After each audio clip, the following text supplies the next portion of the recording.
नमस्कार दोस्तों, रिपुदमन क्लासेस में मैं रिपुदमन भदौरिया आपका बहुत बहुत स्वागत करता हूं। 9 जनवरी सेकंड शिफ्ट का एनालिसिस इस वीडियो में करने वाला हूं। तो लगभग मैंने सारे क्वेश्चन इस वीडियो में कवर कर दिए हैं और तो आपको कोई दिक्कत नहीं है। ठीक है, तो इसमें मैं आपको सबसे पहले डिस्कस कर देता हूं कि आपका जो पैटर्न है वो कैसा रहा। ध्यान से सुनिएगा, मैं इसको थोड़ा सा छोटा कर देता हूँ। उससे पहले आप इसको ध्यान दीजिएगा, जिनका आज से 8 से 10 दिन बचे हुए हैं तो आप इसको मस्ट है एक बार ट्राई करिए। ये दूल्हे राजा टेस्ट सीरीज, थोड़ा सा नाम अटपटा है लेकिन बढ़िया है। आप कोड लगाइएगा रिपू50। अगर आप रिपू RIPU में लिख देता हूं, अगर आप रिपू50 लगाते हैं कोड तो आपको क्या 50% का ऑफ मिल जाएगा। और ये नए पैटर्न पे है, मतलब जो अभी भी क्वेश्चन पूछे जा रहे हैं इसी के आधार पे पैटर्न कवर किया गया है। तो स्पेशल आपको टेस्ट मिल जाएंगे, तो आप इसको दे दीजिएगा। अगर आपके पास 8 से 7 10 दिन है तो आपके लिए बहुत बढ़िया है कि आप इस टेस्ट सीरीज को जरूर से बाई करिए। कहाँ पे? परीक्षा ऐप पे। चलिए मैं डिस्कस करता हूँ क्या क्वेश्चन आपके आज पूछे गए। तो देखो, सबसे पहले अगर लेवल कैसा रहा तो मैं बताता हूँ। लेवल था आपका मॉडरेट, जैसे पिछले शिफ्ट में एग्जाम आ रहे हैं वही है। लेकिन एक नई बात यह है कि लगभग 5 से 6 क्वेश्चन, मतलब 5 क्वेश्चन आप मान के चलिए कि गलत, उनके ऑप्शन ठीक नहीं लोगों को मिल रहे हैं, तो 5 क्वेश्चन मान के चलते हैं कि गलत आ रहे हैं। हालांकि ये 3 से 4 भी हो सकते हैं ना। अब दूसरी चीज अगर मैं आपसे कहूं, ध्यान से सुनिएगा, एक क्वेश्चन से लेकर अगर 35 क्वेश्चन तक आप जाते हैं तो स्टार्टिंग से मैं बता रहा हूं, तो आपको कौन से क्वेश्चन देखने के लिए मिलेंगे? जीके प्लस जीएस के। जीके प्लस जीएस के क्वेश्चन, मतलब यहाँ साइंस प्लस जीके दोनों कवर होगी, 1 से लेकर 35 क्वेश्चन। अगर आप 36 क्वेश्चन से 100 क्वेश्चन तक जाते हैं तो आपको यहाँ से मैथ प्लस रीजनिंग देखने को मिलेगी। इसका मतलब ये है कि लगभग लगभग आपके 65 नंबर के मैथ प्लस रीजनिंग आपसे पूछी जा रही है। कितनी? 65 नंबर की आपसे मैथ प्लस रीजनिंग पूछी जा रही है। अगर इसमें भी मैं बात करूं तो मैथ के क्वेश्चन कितने आ रहे हैं? वही आपके 25 क्वेश्चन आ रहे हैं, जबकि लगभग लगभग आपके 40 क्वेश्चन आपकी रीजनिंग पूछी जा रही है। मैं अभी पूरा बता दूंगा कौन से चैप्टर से कितने क्वेश्चन आ रहे हैं। उससे पहले मैं आपको कुछ क्वेश्चन दिखा देता हूं जो जो मुझे मिल पाए। अब आप लोग बोलेंगे कि थोड़ा सा आपको इतना टाइम क्यों लगता है एनालिसिस लाने में। तो भाई यार, ये एनालिसिस है। एनालिसिस का मतलब ही ये होता है कि जो भी आपको मिले वो परीक्षा में आया हुआ होना चाहिए। अगर मैं चाहूँ तो एग्जैक्ट आपके साथ लाइव आके कुछ भी आपको बता दूं, लेकिन वो ठीक नहीं है। आपके साथ मतलब मक्कारी होगी, है ना। चलो, पहला क्वेश्चन देखो, ये पूछा गया था कि जो कॉमनवेल्थ गेम है उसमें से पहला पदक किसने जीता। आपके ऑप्शन भी मैं कवर कर रहा हूँ साथ साथ, ये ऑप्शन थे, एग्जैक्ट यही ऑप्शन थे, है ना। जिनसे मेरी बात हुई है उनके नंबर भी बहुत अच्छे आए हुए हैं और उनका सिलेक्शन हो, मैं उम्मीद करता हूँ। देखो, पहला ऑप्शन है मिल्खा सिंह, KD जादव, राशिद खान, राशिद अनवर। ये इनको 3 ऑप्शन याद थे, ठीक है। तो इसका जो सही आंसर होगा, हो जाएगा, वो राशिद अनवर हो जाएगा। 2018, मैं आपको एक बार बता देता हूँ पूरा, ध्यान से सुनिएगा, ये इंपोर्टेंट है आपके लिए, है ना। देखो, 2018 राष्ट्रमंडल खेल में भारत ने कुल 66 पदक जीते, जिसमें से 26 स्वर्ण थे, 20 रजत और 20 कांस्य प्राप्त किए थे। राष्ट्रमंडल खेलों में राशिद अनवर ने कुश्ती में कांस्य पदक जीतकर भारत के लिए पहला पदक जीता था, ठीक है। तो यही क्वेश्चन आपसे पूछा गया था। चलिए नेक्स्ट क्वेश्चन देखते हैं। एक क्वेश्चन आया था कि गैर मुसलमानों पर इनमें से कौन सा कर लगाया जाता है। यार, सबको पता है जजिया, लेकिन ऑप्शन में ही नहीं था जजिया। उनसे मेरी बात हुई तो वो बता रहे थे कुछ खटाई, खैबर, ऐसे करके ऑप्शन थे अजीब अजीब से, लेकिन इसका आंसर जजिया तो वैसे जजिया होता, लेकिन वही बात है कि ऑप्शन था ही नहीं जजिया, तो कहाँ से लगाते हैं ना। चलिए नेक्स्ट क्वेश्चन है, मानसिंह संगीत कला कहाँ है। ये क्वेश्चन पूछा गया है, तो कहाँ हो जाएगी? ग्वालियर में। मानसिंह संगीत विश्वविद्यालय या कला अकादमी, कुछ भी कहो, ग्वालियर में, ठीक है। नेक्स्ट क्वेश्चन पूछा गया था, इनमें से महाभारत के शिशुपाल का संबंध कहाँ से है।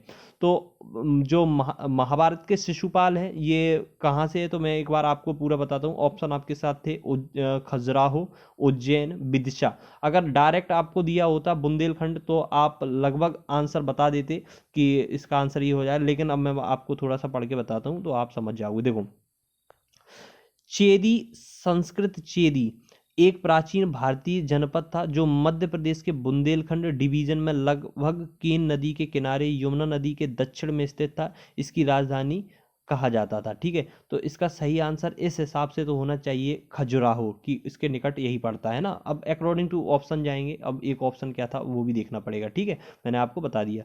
क्वेश्चन ये आया था, देखो ये क्वेश्चन पूछा गया था साइंस से, इनमें से अलग कौन है। ऑप्शन था हैजा, डिप्थीरिया, स्मॉल पॉक्स या निमोनिया। 4 ऑप्शन थे, इनमें से पूछा था क्या अलग है ना। तो देखो अगर मैं बात करूं निमोनिया तो ये बैक्टीरियल डिसीज हो जाएगी, ठीक है, निमोनिया बैक्टीरियल डिसीज हो जाएगी, हैजा बैक्टीरियल डिसीज हो जाएगी और डिप्थीरिया भी बैक्टीरियल डिसीज हो जाएगी। तो इसका सही आंसर होना चाहिए स्मॉल पॉक्स, क्योंकि ये बैक्टीरियल नहीं, ये वायरल है, ठीक है। तो इसका सही आंसर हो जाएगा। मैं आपको एक बार बता दूं, निमोनिया इस निमोनिया किससे होता है, निमोनिया होता है डिप्लोकोकस निमोनी से, ठीक है, डिप्थीरिया कोरोनी बैक्टीरियम डिप्थेरी से, ठीक है। तो स्मॉल पॉक्स हो जाएगा विषाणु जनित रोग। तो इसका सही आंसर स्मॉल पॉक्स ही होना चाहिए, ठीक। चलिए आगे बढ़ते हैं। नेक्स्ट क्वेश्चन पूछा गया था डेंगू के लक्षण, डेंगू के लक्षण। तो देखो ऑप्शन ऐसे थे, उन्हें 2 ऑप्शन याद थे, पीठ में दर्द, आंखों के आगे चिट्टा पड़ जाना, ऐसे, ठीक है, 2 ऑप्शन याद थे। तो सुनो, डेंगू विषाणु जनित रोग है, किसके कारण होता है, एडीज इजिप्टी डेंगू वायरस इसके कारण होता है। लक्षण इसमें है मांसपेशियों में दर्द, मैंने सारे लक्षण कवर कर दिए, ध्यान से सुनिएगा। लक्षण मांसपेशियों में दर्द, नेत्र गोलक में दर्द, तेज बुखार, जोड़ों में दर्द इत्यादि किससे होता है, डेंगू से होता है। चलिए इसके साथ आगे बढ़ते हैं। एक क्वेश्चन ये पूछा गया था आज की शिफ्ट में, सेकंड शिफ्ट की बात कर रहा हूँ, इनमें से किसकी पूजा हड़प्पा में नहीं की जाती थी। ऑप्शन आपको दिए गए होंगे, लेकिन मैंने जिसकी पूजा की जाती थी वो सारे कवर कर दिए, तो उसमें से एक ऑप्शन आपको इजीली मिल जाता।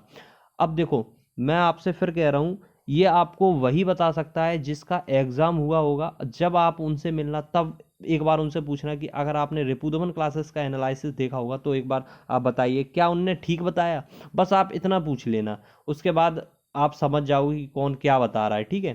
देखो हड़प्पा सभ्यता के लोगों द्वारा मातृ देवी, पशुपतिनाथ, स्वास्तिक, पीपल वृक्ष की पूजा की जाती, ठीक है।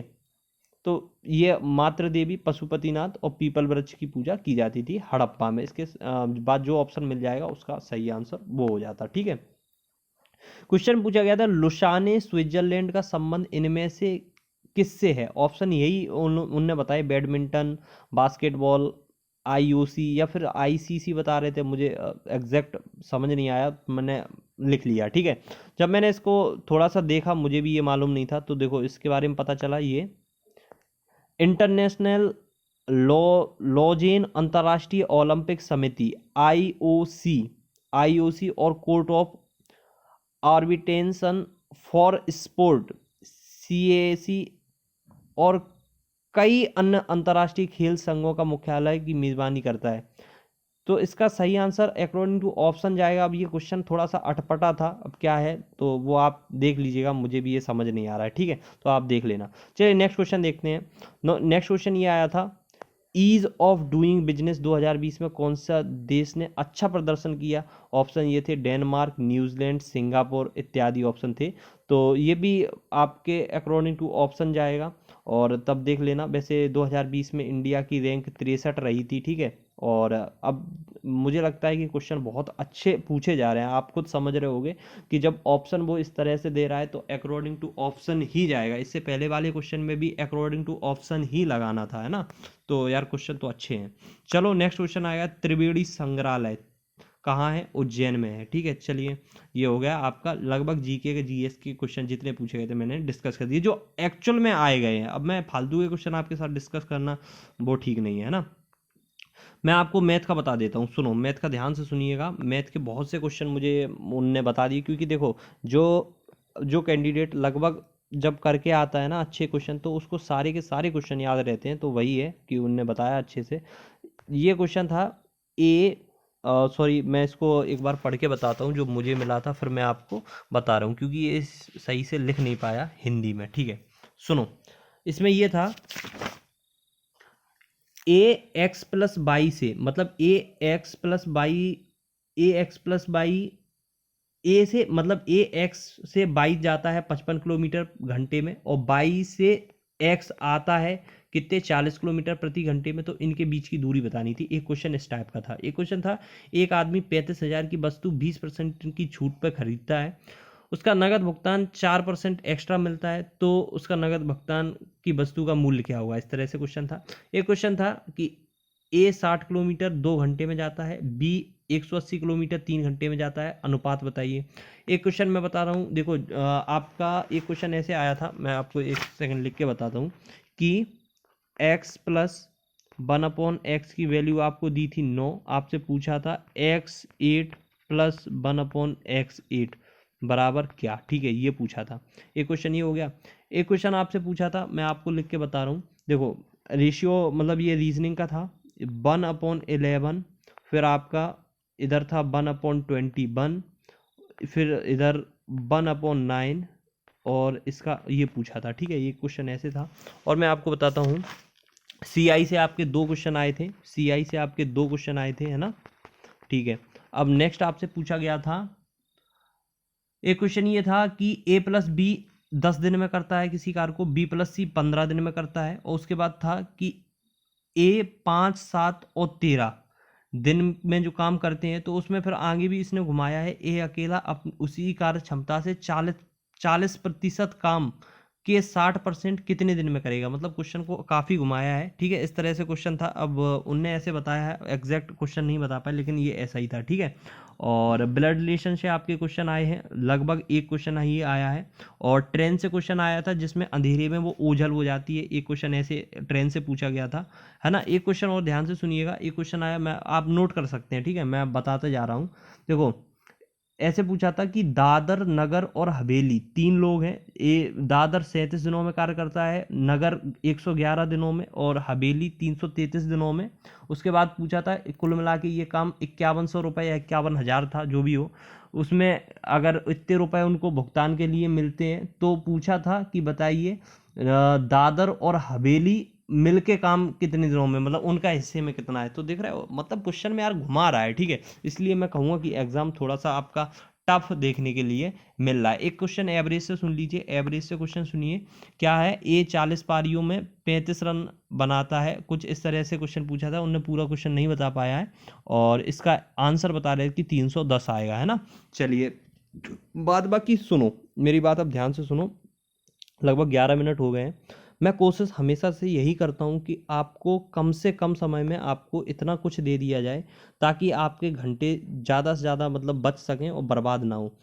तो मैं कल आ रहा हूँ, कल मैं एग्जैक्ट लाइव आऊँगा, जैसे ही एग्ज़ाम छूटेगा उसके साथ मैं आपको मैथ का जितना भी है मैं एग्जैक्ट पोर्शन बताऊँगा कि आपको कौन कौन से क्वेश्चन कहाँ से टच कर रहे हैं इन चारों शिफ्टों में, जो भी 4-5 शिफ्ट में आपका एग्ज़ाम हुआ है, और इसके आधार पे, और वो मेरा हो सकता है कि लास्ट एनालिसिस है। अब किस लिए लास्ट एनालिसिस इसलिए बता रहा हूँ कि अगर अब पैटर्न चेंज होगा तो मैं एनालिसिस करूँगा, वरना मैं अब एनालिसिस बंद कर रहा हूँ, क्योंकि आप में से लोग बिल्कुल भी रिस्पॉन्स नहीं दे रहे हो, और अगर आप रिस्पॉन्स नहीं दोगे तो फिर मैं आपके लिए मतलब अगर आपका रिस्पॉन्स मिलता रहे तब थोड़ा सा अच्छा लगता है कि मैं भी आपके लिए चीज़ें करूं, लेकिन आप लोग अगर रिस्पॉन्स नहीं देते हो तो कोई बात नहीं, आपको बाद में जब लोग मिलेंगे तब वो बताएंगे कि वास्तव में यार तुम एग्ज़ाम जिनके एनालिसिस देखते थे वो एक्चुअल में वो क्वेश्चन कभी पूछे ही नहीं, वो होते ही नहीं थे, सारे के सारे क्वेश्चन गलत होते थे, 2-4 क्वेश्चन बताने से कुछ नहीं होता, ठीक है। तो वो आप बाद में समझोगे। तो कल लाइव मिलते हैं, और नीचे मैंने लिंक डिस्क्रिप्शन में दिए, आप जुड़ जाइएगा, अगर मुझे कोई भी क्वेश्चन मिलता है तो मैं वहीं आपको सेंड कर दूंगा। जय हिंद, वंदे मातरम।